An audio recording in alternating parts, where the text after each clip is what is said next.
Commence avec cette petite 1-2, pirate. Donc, pirate, ça nous fait penser à quoi? Ça nous fait penser à voleur. Voleur pirate qui a l'air d'être potentiellement viable. Après que vous invoquez un pirate, lui donne plus 1 d'attaque.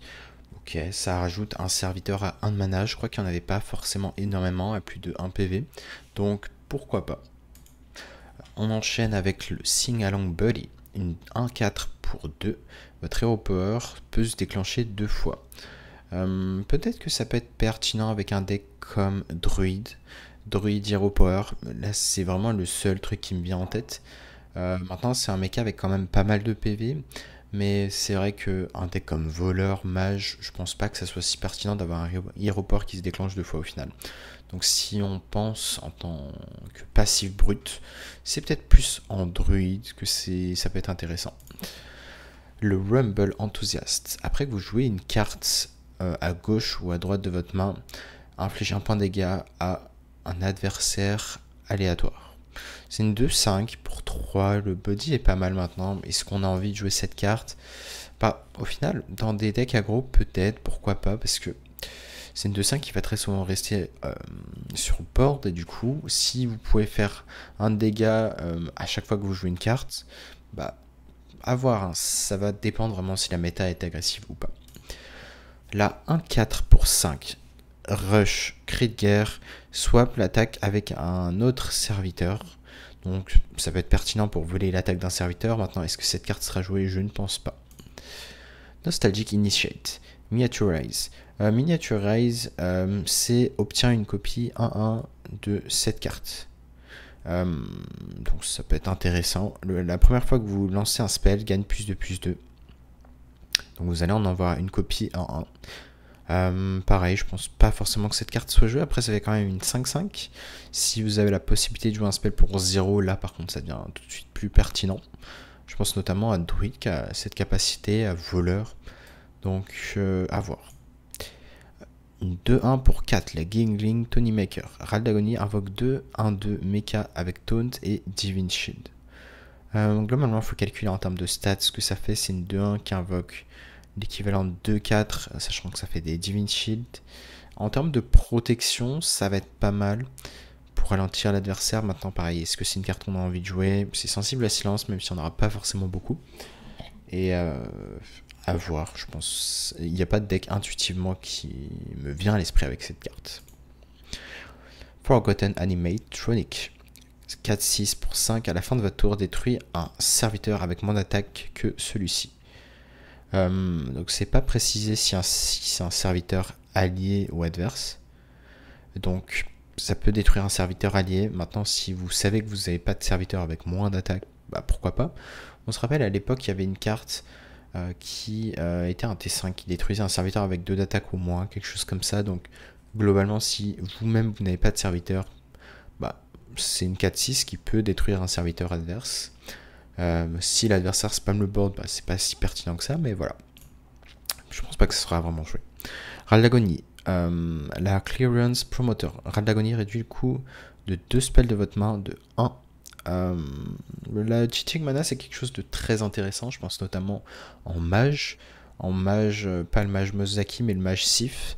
On peut vraiment avoir des spells qui coûtent pas cher. Et du coup, le mage a de quoi être très fort avec ce genre d'ajout. Card Grader. 2-4 pour 3 Naga. Si vous avez cri de guerre, si vous avez lancé un spell en ayant cette carte en main, déco une carte de votre deck. Donc ça, j'imagine c'est pas une copie, hein, c'est vraiment on pioche une carte de notre deck. Ça peut être pas mal pour filtrer le deck, encore une fois c'est une carte de pioche. Une T20 Mecha.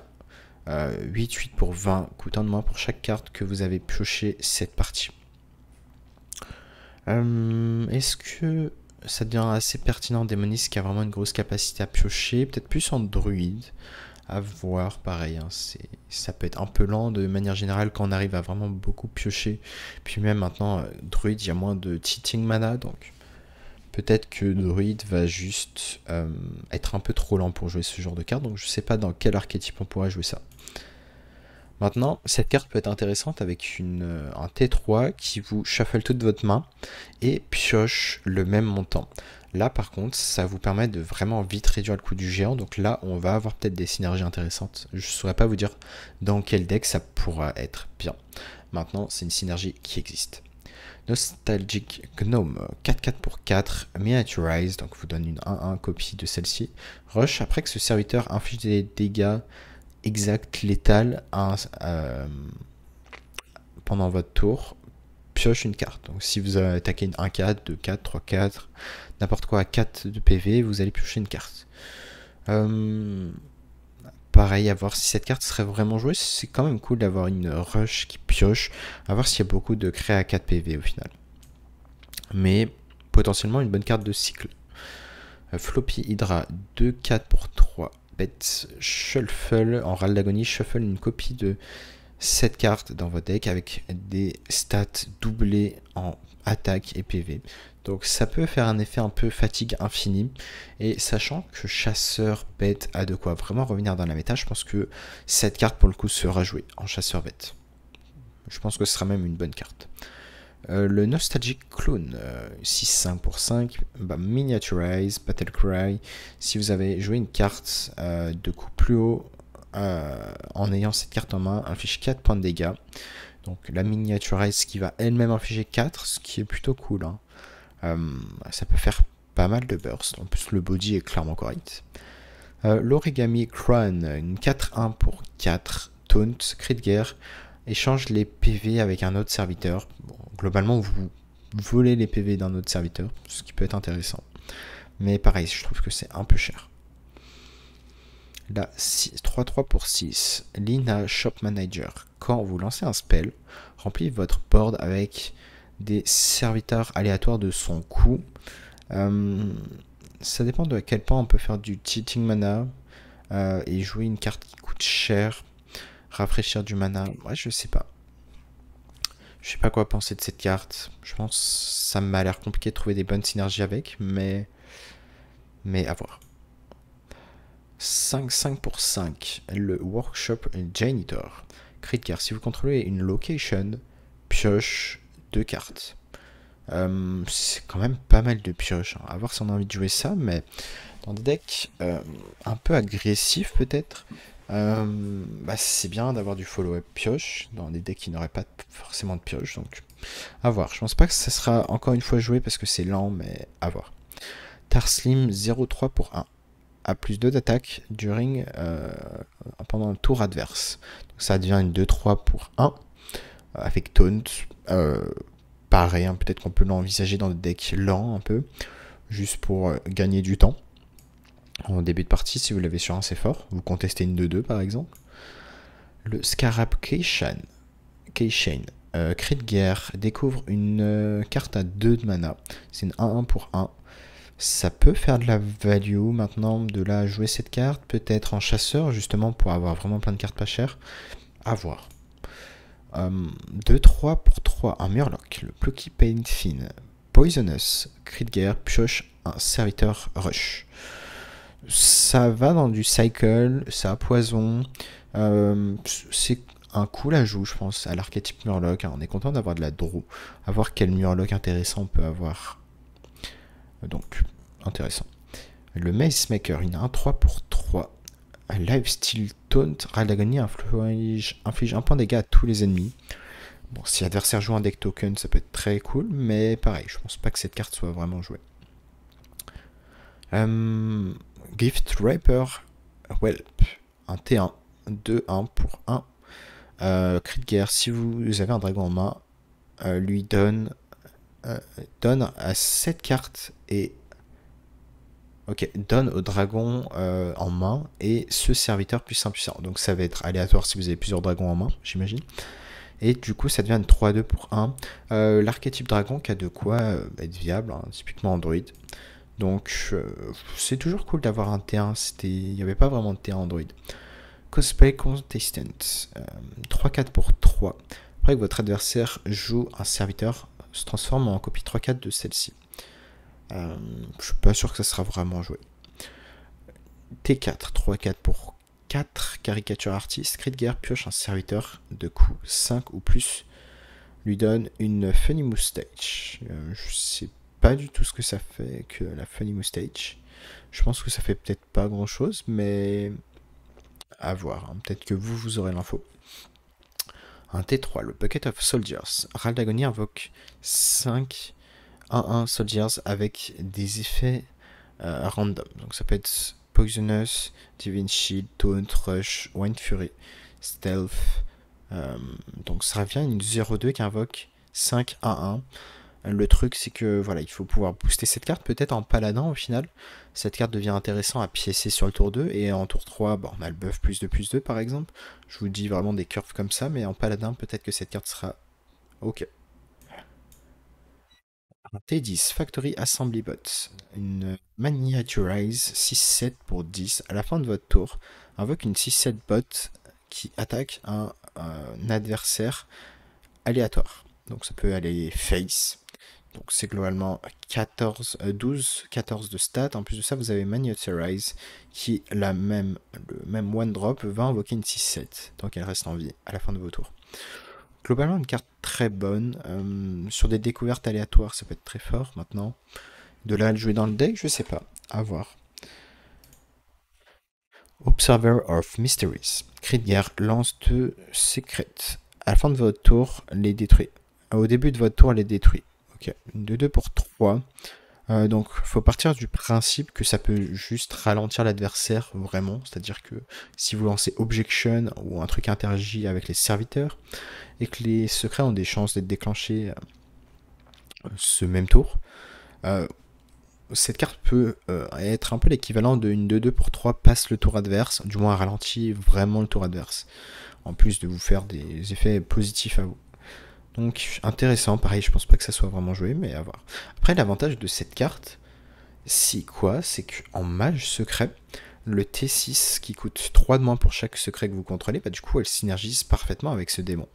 Donc là on a vraiment une bonne synergie avec le T6. Donc ok, ça a de quoi booster l'archétype mage secret.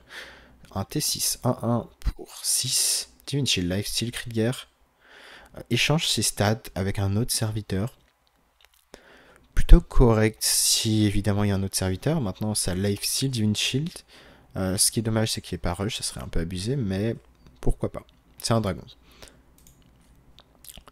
Miniaturize, un T3, le Sweet Nade Snow Flurry.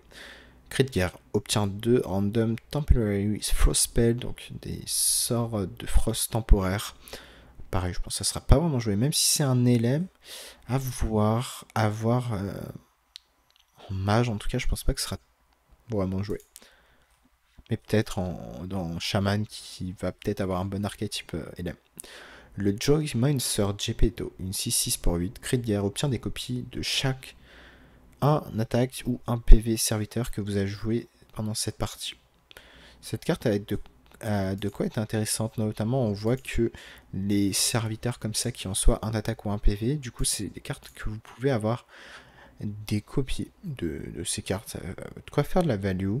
Maintenant, au-delà de la value, je sais pas, hein, c'est typiquement Gepetto peut être fort comme peut être nul ou prendre du temps avant de devenir fort.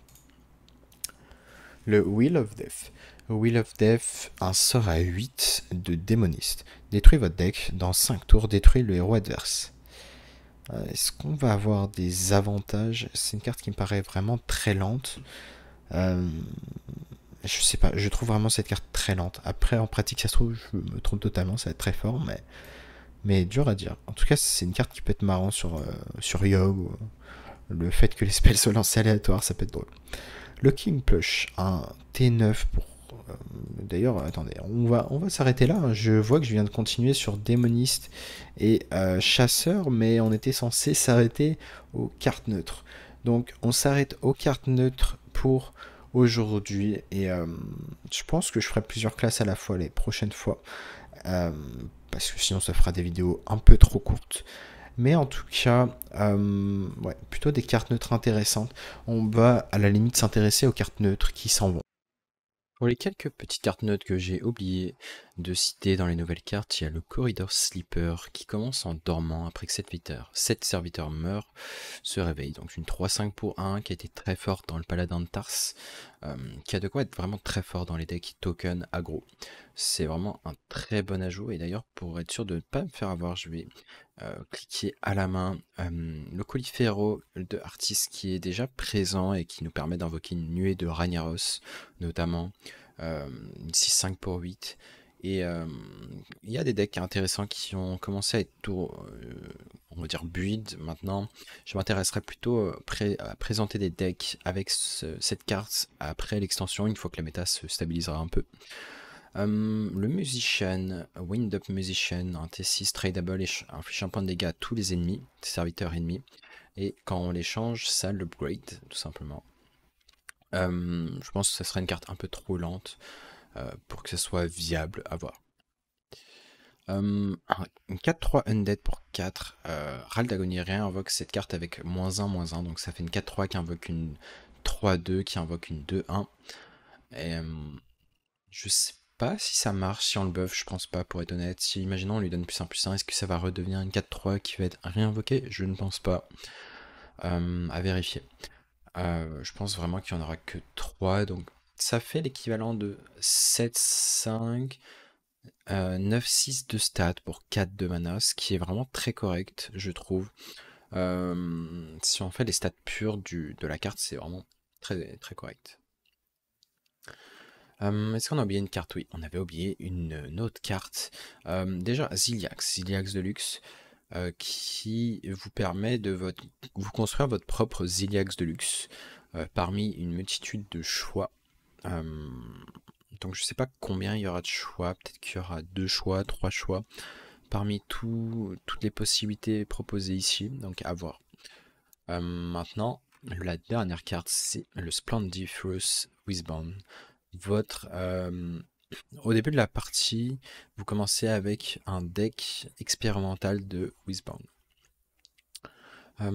Parmi ceux-là, on va avoir, je crois, des trésors possibles qui peuvent aller dans le deck. Maintenant, on n'a pas encore les infos exactes de qu'est-ce qui sera dans les decks proposés, quelles seront les possibilités. Donc, carte qui peut être très fort comme moyenne. À l'époque, on avait un peu le même genre, un T4 qui nous faisait un nouveau deck.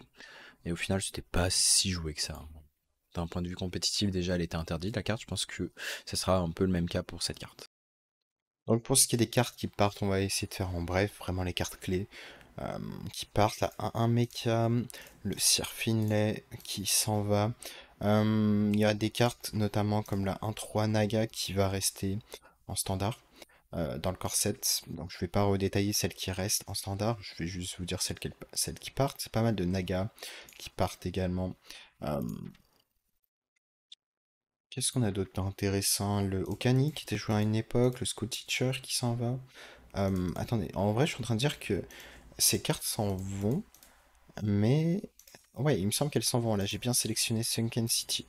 Donc, ces cartes s'en vont. Le Starfish qui était fort à une période.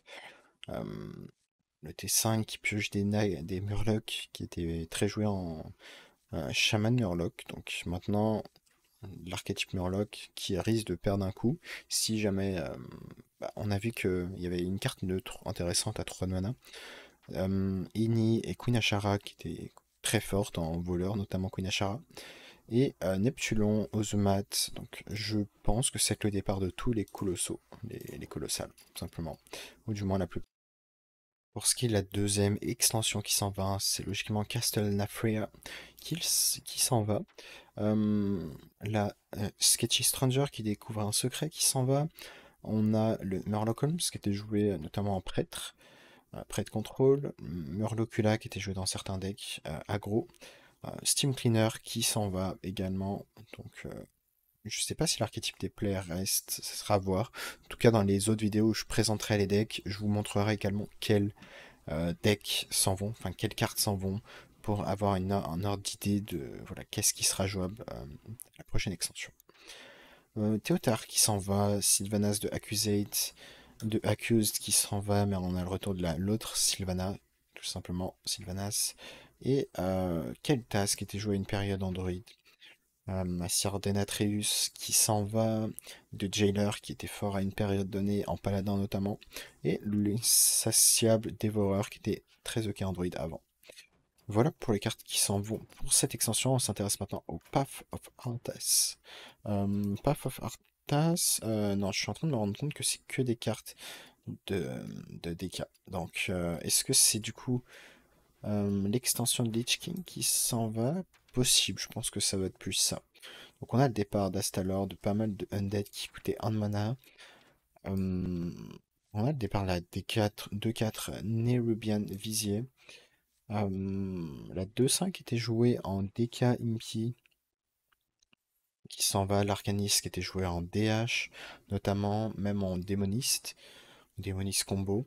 Euh, le Pax Breeder qui était présent dans un archétype de prêtre qui a été joué pendant un moment, prêtre contrôle.